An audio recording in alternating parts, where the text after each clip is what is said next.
২০২৪ সালের জুলাই অভ্যুত্থানের পরে আপনাদের সবারই মনে আছে যে ডক্টর মোহাম্মদ ইউনূস বাংলাদেশের প্রধান বা চিফ অ্যাডভাইজার হিসাবে যখন দায়িত্ব গ্রহণ করেন তার কিছুদিন পরেই কিন্তু তিনি ইউএন নেশনে গিয়েছিলেন। ইউনাইটেড নেশনে গেছিলেন সেখানকার জেনারেল অধিবেশনে যোগদান করার পরে এবং এছাড়াও আমেরিকার বিভিন্ন প্রোগ্রামে গিয়ে তিনি খুব ঘটা করে খুব গর্বের সাথে বলেছিলেন যে এই যে তরুণরা এই যে মাস্টার মাইন্ড যারা এরা আমাকে ক্ষমতায় বসিয়েছে, এরা আমাকে চিফ অ্যাডভাইজার করেছে, এদের জন্যই আজকে আমি এই পজিশনে এসেছি, মানুষের সেবা করার সুযোগ পাচ্ছি। কিন্তু এই ব্যক্তি শাসন আমলে একদম যেখানে একদম শেষ প্রান্তে এসে গত ২ দিন আগে যমুনার সামনে হাদি হত্যার বিচার যারা দাবি করতে এসেছিল তাদেরকে কি ভয়ঙ্কর মাইরটাই না দেওয়া হলো সরকারিভাবে আসলে। মানে কেন সরকারিভাবে দেওয়া হলো? কারণ আল্টিমেটলি পুলিশ করেছে এবং সেখানে পুলিশের ডিএমপির যিনি যিনি ডিএমপির কমিশনার ছিলেন তিনি তো তার ভিডিওতে দেখা গেল পিটা শালাদেরকে পিটা আরকি, হ্যাঁ? এবং আপনি দেখেন মহিউদ্দিন রনিকে যেভাবে মারা হয়েছে, একটা মাদ্রাসার ছেলেকে দেখলাম প্রত্যেকটা পুলিশ এসে পিটাচ্ছে। ও চুপ নির্বিকারে দাঁড়ায় আছে। মানে ও হয়তোবা দেখতে চাচ্ছিল কত মারতে পারে। পরে একটা পুলিশ এসে বাঁচালো। এই যে পুলিশ এসে বাঁচালো এটাও একটা নাটক আমার কাছে মনে হয়। যে ৮-১০ জন মিলে আগে মারবি ১ম এ, মারার পরে আমরা যাই সেরে ওকে ছাড়ায় নিয়ে আসবো। মানে দেখানোর চেষ্টা করব সব পুলিশ খারাপ না আসলে, হ্যাঁ? কিন্তু আপনি দেখেন জুলাই আগস্টে যেভাবে পুলিশের আচরণটা ছিল, যেভাবে মারমুখী ছিল, ঠিক একই মারমুখী আচরণ দেখা গেছে এই গত ২ দিন আগে। আমি এর আগেও বলেছি আসলে দেখেন পুলিশের পোশাক পরিবর্তন করার সাথে, সাথে যে তাদের মানসিকতা পরিবর্তন হয়েছে ব্যাপারটা কিন্তু মোটেই না। তাদের সেই হিংসাত্মক, তাদের সেই মানে এক্সট্রিম যে মনোভাব সেটা কিন্তু ঠিকই দেখা গেছে। মারের বেলায় কিন্তু কোনো কমতি দেখা যায়নি। জুলাই মাসে যেভাবে পুলিশ সাধারণ ছাত্রছাত্রীদেরকে, মাদ্রাসার ছাত্রছাত্রীদেরকে এমনকি সাংবাদিকদেরকেও পিটিয়েছে, এখানে কিন্তু এই গত ২ দিন আগে আমরা সেটাই দেখলাম। শুধু তাই না, মানে এটা কি খুব দরকার ছিল? এখানে বেশ কয়েকটা গুরুত্বপূর্ণ আ বা মানে পয়েন্ট আছে। ১ আর ৪ দিন ৫ দিন পরে আপনার ভোট। তো এই ৫ দিন ভোটের আগে হাদি হত্যার বিচার এভাবে আসলে চাওয়াটার যুক্তিকতাটা কি?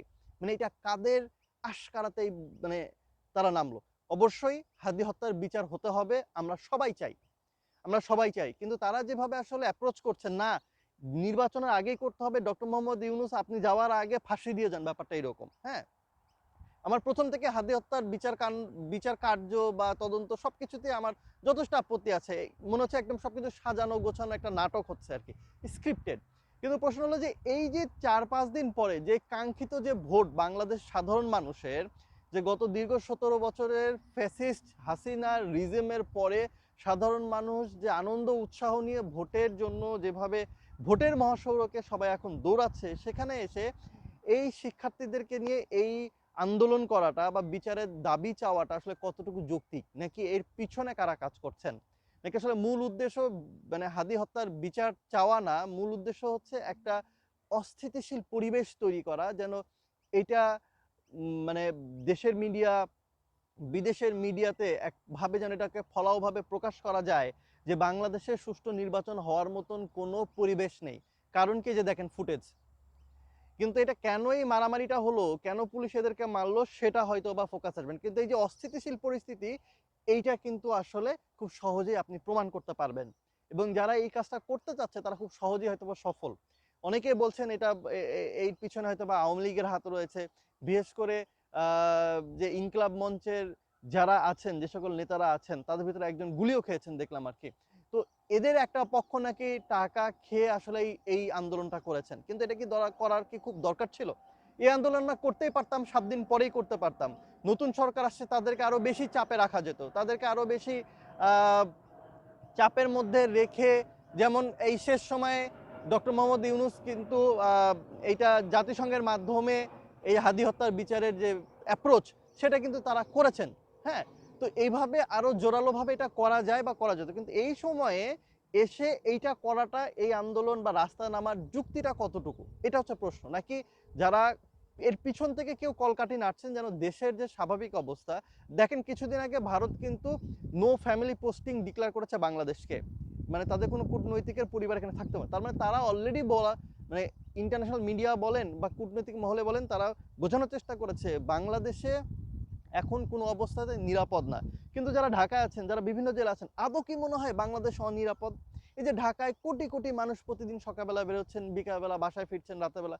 কোথাও কি মনে হয়েছে যে আপনি আমরা প্রত্যেকেই অনিরাপত্তার ভিতরে আছি, বাংলাদেশে মৃত্যুর কোনো গ্যারান্টি নেই, কিন্তু আলটিমেটলি তারা যেভাবে প্রকাশ করার চেষ্টা করছে যে বাংলাদেশ বসবাসের অযোগ্য, বাংলাদেশ একটি জঙ্গি রাষ্ট্র, বাংলাদেশ এইখানে মানে এইটা দ্বিতীয় আফগানিস্তান হয়ে যাচ্ছে, বাংলাদেশের প্রশাসন ভেঙে পড়েছে, আসলে কি তাই?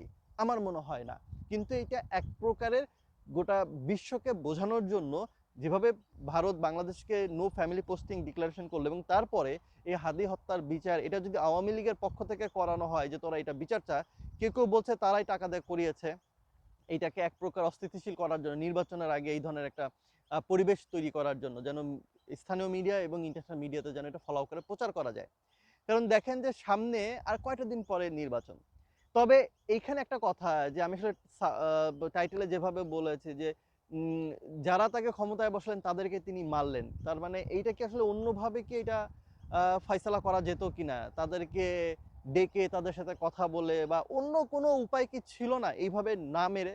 কারণ দেখেন পুলিশের চরিত্র বিন্দু মাত্র পরিবর্তন হয়নি। আমি এর আগে একটা ভিডিওতে বলেছিলাম যে পুলিশ অপেক্ষায় আছে, শুধু অপেক্ষায় আছে, কারণ তাদের যে সকল পুলিশরা মারা গেছে জুলাই আগস্টের আন্দোলনে তারা কিন্তু এটা ভোলেনি, তারা দাঁতে দাঁত চেপে আছে, সুযোগ পেলেই তারা মারা শুরু করেছে। আপনি দেখবেন যে এই ঘটনার ভিতরে একটা পুলিশ কনস্টেবল সে বলেছে আয় তোরা নাকি হাদির লাশ নিবি নিয়ে যা। এই যে দেখেন হাদির লাশের ব্যাপারে যে পুলিশ কনস্টেবল বলেছে, তার মানে রাগটা আসলে কোথায়? হ্যাঁ, তার মানে সামনে অদূর ভবিষ্যতে পুলিশ মানে পুলিশের দিন শেষে হলে সব দিকেই লাভ, মানে বিরোধী দলকেও মারে, সরকারি দল যখন বিরোধী দলে যায় তখনও মারে, মারার উপরে কিন্তু তারা থাকে আসলে। হ্যাঁ, জুলাই আগস্টের আগে যে পরিমাণ দুর্নীতি করেছে এখন নাকি আরো 3 গুণ হচ্ছে আর কি, দিন শেষে পুলিশেরই লাভ। তবে ওই যে পুলিশ কিন্তু ভোলেনি পুলিশের কতগুলো কর্মকর্তা কতগুলো কনস্টেবল এসআই মারা গেছে, এইটার শোধ কিন্তু তারা তুলবেই। এবং এই শোধ তোলার ব্যবস্থাটা করে দিয়েছে এই জাহাঙ্গীর, স্বরাষ্ট্র উপদেষ্টা, এবং ডক্টর মোহাম্মদ ইউনুস। তার আশকারা ছাড়া, তার সাই ছাড়া কি করে এই ঘটনাটা ঘটলো? তো এই দায়ভারটা কিন্তু তাকে নিতে হবে। এটা তো কোনো দরকারই ছিল না। প্রথমত এই ছাত্রদের নামার দরকার ছিল না, দ্বিতীয়ত এইভাবে মেরে রাস্তা থেকে বের করার দরকার ছিল না। তার মানে পুলিশের কোনো পরিবর্তন আলটিমেটলি হয়নি, এবং যারা আসলে সরকারে বসে, যারা ওই ক্ষমতায় যায়, তারা আসলে এই শ্রেণী মানে নাগরিক শ্রেণী মানুষকে হয়তো বা মানুষই মনে করে না। এতটাই যেই মানুষগুলো ডক্টর মোহাম্মদ ইউনূসকে ক্ষমতায় বসালো, যেই ছাত্ররা জীবন দিয়ে তাকে ক্ষমতায় বসালো, আর সেই ব্যক্তি আলটিমেটলি এইটার দায়ভার তাকেই নিতে হবে, তার স্বরাষ্ট্র উপদেষ্টাকে নিতে হবে। এইভাবে মেরে ছেলেগুলোকে কি অবস্থা করলো দেখেন। তার মানে এই শেষ মুহূর্তে ডক্টর মোহাম্মদ ইউনূসকে এসে কি লেজে গুপুরে পাকালেন না? ডক্টর মোহাম্মদ ইউনূসের এই গত 1.5 বছর যেমন ভালো ভালো বেশ কিছু দিক আছে, তার ভিতরে এই যে লেজে গোপুরের কাণ্ডগুলো আসলে তাকে এই দায়ভারগুলো তাকে নিতে হবে। নো ডাউট সংস্কারের জন্য ডক্টর মোহাম্মদ ইউনূস ভালো কাজ করেছেন, এছাড়াও অনেক অনেক কাজ আছে তিনি যে কাজগুলো ভালো করেছেন। তবে এই শেষ মুহূর্তে এসে একদম নৌকা তীরে ভেড়া মানে আগেই যে ডোবানোর মতন যে অবস্থা, সেটা কিন্তু তিনি ঠিকই করছেন। নো ডাউট যে তিনি বিচারের বেলাতে মানে যে জুলাই আগস্টের হত্যাকাণ্ডের যে বিচার, সেইটা তিনি যেভাবে এইটাকে আগিয়ে নিয়ে গেছেন, এটা 3 মাস মানে যেভাবে বিএনপি এই আন্দোলনের পরে বলছে 3 মাসের ভিতরেই আপনাকে নির্বাচন দিতে হবে, আলটিমেটলি কিছুই হতো না। যখনই রাজনৈতিক দল চলে আসতো ক্ষমতায়, আলটিমেটলি এগুলো কিছুই হতো না। দেখেন এইবার কিন্তু অলরেডি আজকে দেখলাম ফাহাম আব্দুল সালাম তিনি ইনিয়ে বিনিয়ে বোঝানোর চেষ্টা করছেন যে আওয়ামী লীগের সবাই তো আর খারাপ না, বেশিরভাগ মানুষই তো ভালো, আপনারা মাঠে নামেন। হ্যাঁ, জামাতকে প্রতিহত করতে হবে, ব্যাপারটা কিন্তু এইরকম। সো যদি আন্দোলনের 3 মাস পরে যদি বিএনপি আসলে সরকার গঠন করতো, তাহলে আলটিমেটলি এই বিচার হতো কিনা সন্দেহ থেকে যায়। তার ভিতরে দেখেন সেনাবাহিনীর 15 জন অফিসারকেও কিন্তু তিনি এখন জেলে বন্দি করেছেন, তারও বিচার কাজ চলছে সবকিছু মিলিয়ে।